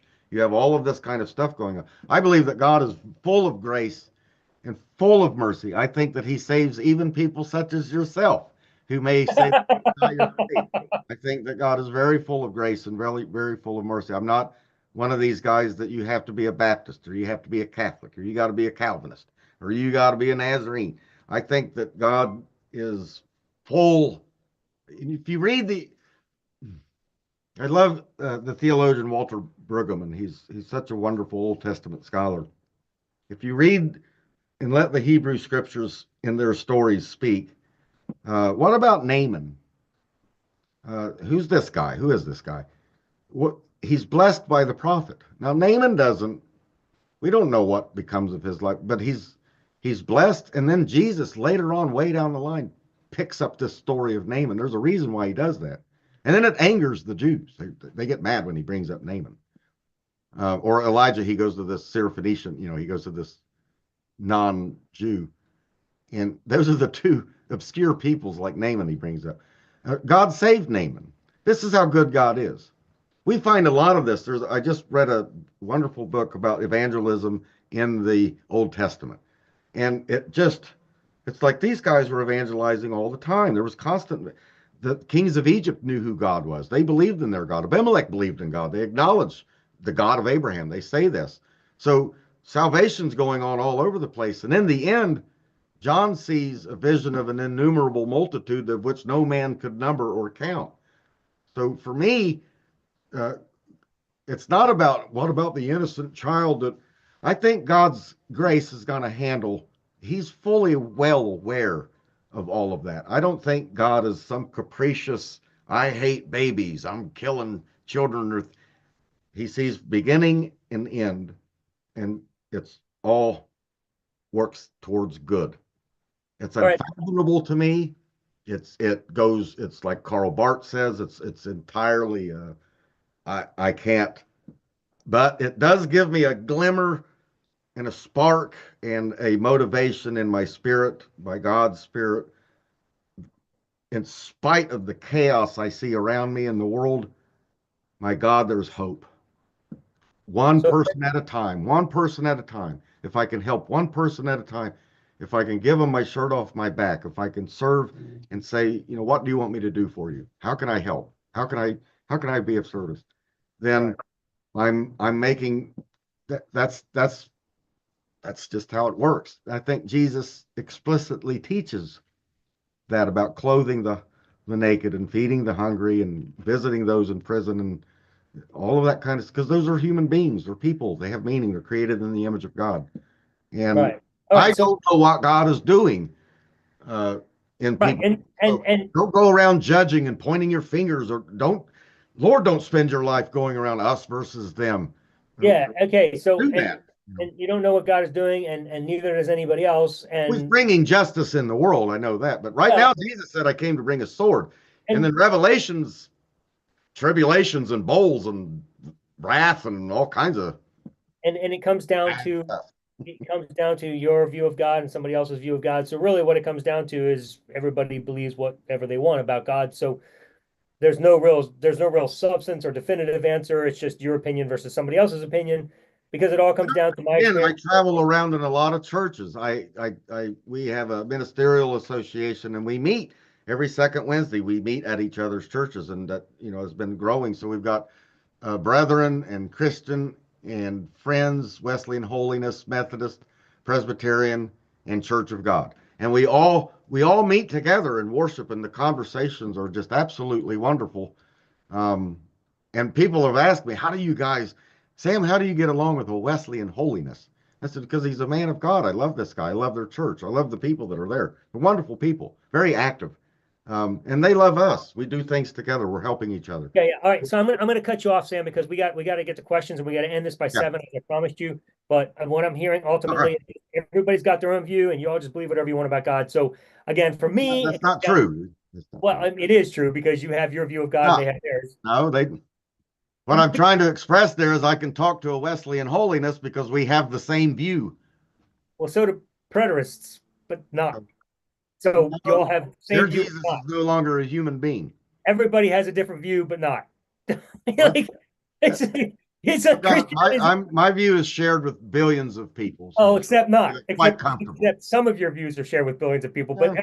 everybody's got something unique that brings God to something different. Like if And, I ask 15 other 15 then billion other, there's no truth in the world at all because there's so many different views of physics. There's so many different views of science. There's so many yes, different views of but psychology. bro, I'm So not. nobody knows what they're talking about at all about anything because Yes, there's just so many different views about everything. but I'm not. I'm not sitting here claiming that I know that I know that I know that I know that physics are right. You're claiming So God you'd exists, have to and if you're your claiming view God your exists, view you is give that me nobody knows anything about anything. reason. That's correct. We don't, and And that's the why problem. then then what you're saying is meaningless. Um, it might be, except that we Okay. make Oh, all decisions. right. So Good. we do the best we can with the information we have. I'm not going to be so arrogant as to say I know with 100% certainty. Okay. I don't know how you can know what you know because you guys disagree on everything except a few minor points here and there. Like it We just, don't disagree on everything. Actually, we get yeah, along you quite do. well. You disagree as to why God's doing what he's doing and when's he coming and how long is it going to be. But anyway, we got to answer some questions because I promised you seven. As much as this is fun and I would love to keep going. I promised you seven because you have something else to do tonight. So let me just run through these questions. Real quick before I do though, I just want to say I wrote a book, as you know, on the body of Christ, which you were critiquing for Don's view. Did you ever read The Journey Between the Veils? I'm just curious. Yeah, I wrote a whole critique of it. Okay, cool. So hopefully people, if they're Back interested, in the they can day. read that. Not that I care. I make no proceeds off that. Never have. Don makes it all. So if you ever hear me promoting that, I'm not making any money off that book. I never have made a cent. But that's fine. But it's still interesting. If you're interested, I would To highly. you too. He still publishes my Yeah, book. he still makes I more haven't money seen off a your book than dime off that. it's so funny. So I would Maybe encourage people to Don's a read. con artist. Yeah, I guess. I don't know. I don't want to say that, but he's definitely making money off our Yeah, I books. think he is. But either way, I definitely highly encourage people to read Why I Left Full Preterism. It's on Amazon because I think it's worth the read. You should read it. You should read Yeah, anything it's that a good you've book. written. Done Um, very well. Now and that I have made money on. and I would encourage people to read. And I hope that you would encourage people to read my book because everybody should benefit from reading people's material. So you should read How to Kill God the Easy Way. Sam read it. It didn't destroy his life, but we found points of agreement because of it, actually, and I thought that was awesome. So thank you for reading it, Sam, and taking the time to share your thoughts with me. That was great. So, to the questions. Eastgate Adoptionist asks, why can't our spirits be in a matrix vat? Is that how God wants this test to go? Why not? Is he testing to see who is compatible with infinity? I I have no idea what that even means. I don't even know what that means either. I'm guessing he's attacking me with that question, but I don't. If you don't know what it means, I don't either. I don't. He asks another question. We know the house of Judah ended in AD 70, but did the house of Israel? Could Jesus still be the door to the house of Israel? Is all Israel still being saved? I guess that's directed at you, but I need you to keep these answers to like 30 seconds because we got a lot of questions here. The House of Judah did not end in 70 AD. That's all I can say there. You might want to tell the Jews that and the I mean, all right. All right, good enough. Another question from him. Could Romans 11:25 be stating that the fullness of the Gentiles was only starting when Jesus returned? No, no. It's the full. I interpret that. I translate that as the word there as the full number of Gentiles. It gets back to that all. Gotcha. Yeah, Okay. full number of Gentiles. Question from Digital Hammurabi. Hammurabi, I mean, dude, Josh Bowen joined us tonight. Holy crap, this is freaking dope. But the big question is, the big question you have to answer is, and I'm guessing this is directed at you, how do you ground your ultimacy morality provision of all necessary preconditionals of impossibilities of foundation? Is that, He's that probably coming from a Greg Bonson standpoint, Van Til and all that kind of stuff. Of course, then he says atheists. I don't know. So maybe he's critiquing I think he's directing that at you. maybe me. I don't know. but the big question you have to answer is how do you ground your ultimacy morality provision of all necessary preconditionals of impossible, possible impossibilities? I don't know, dude. Now, Like that's that's part the of it. Greg Bahnsen argument of impossibility of the contrary. So you can't Okay. even use logic and reason without assuming the existence of God. Yeah, okay. Is that what he's asking? Transcendental argument, that I think they call it in short. I don't Um, buy it, but it's.